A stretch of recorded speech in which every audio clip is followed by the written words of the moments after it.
চলতি সপ্তাহে নতুন করে 1000 অত্যাধুনিক প্রযুক্তির ড্রোন নিজেদের সামরিক অস্ত্রাগারে যুক্ত করে ইরান। ডোনাল্ড ট্রাম্প শপথ নেওয়ার আগেই ইসরায়েল যুক্তরাষ্ট্রকে নিজেদের শক্তিমত্তার জানান দিতে এ পদক্ষেপ নেয় দেশটি।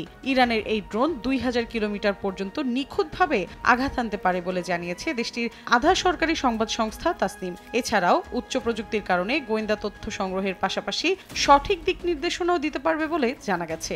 এ ঘটনার রেশ না কাটতেই এবার দেশটির নৌবাহিনীতে প্রথম গোয়েন্দা জাহাজ যুক্ত করা হলো। ব্রিটিশ বার্তা সংস্থা রয়টার্স জানায়, সিগন্যালস ইন্টেলিজেন্স শিপ বা জ্যাগর্স নামে নতুন ক্যাটাগরির এই জাহাজে উচ্চ প্রযুক্তির বৈদ্যুতিক সেন্সর রয়েছে। ফলে এই সামরিক বাহনের মাধ্যমে সাইবার হামলা ঠেকানো এবং গোয়েন্দা বৃত্তিতে নজরদারি করা সম্ভব। এ বিষয়ে দেশটির নৌ কমান্ডার শাহরাম ইরানি বলেছেন, সাগর ও মহাসাগরে ইরানের সদা জাগ্রত চোখ হবে এই জ্যাগর্স গোয়েন্দা জাহাজ। ইরান সরকারের মুখপাত্র জানান, ক্রমবর্ধমান হুমকি মোকাবিলায় সামরিক খাতের বরাদ্দ দ্বিগুণ করার পরিকল্পনা করছে দেশটির সরকার।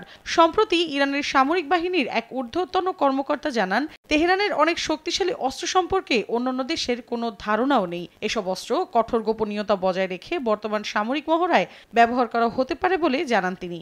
এদিকে চলতি মাসের শুরুতে 2 মাস ব্যাপী সামরিক মহড়া শুরু করেছে ইরান। এরই মধ্যে নাতানজেতে অবস্থিত গুরুত্বপূর্ণ পারমাণবিক স্থাপনাগুলোর বিরুদ্ধে ক্ষেপণাস্ত্র ও ড্রোন হামলা প্রতিহত করার মহড়া সম্পন্ন করেছে রেভলিউশনারি গার্ড।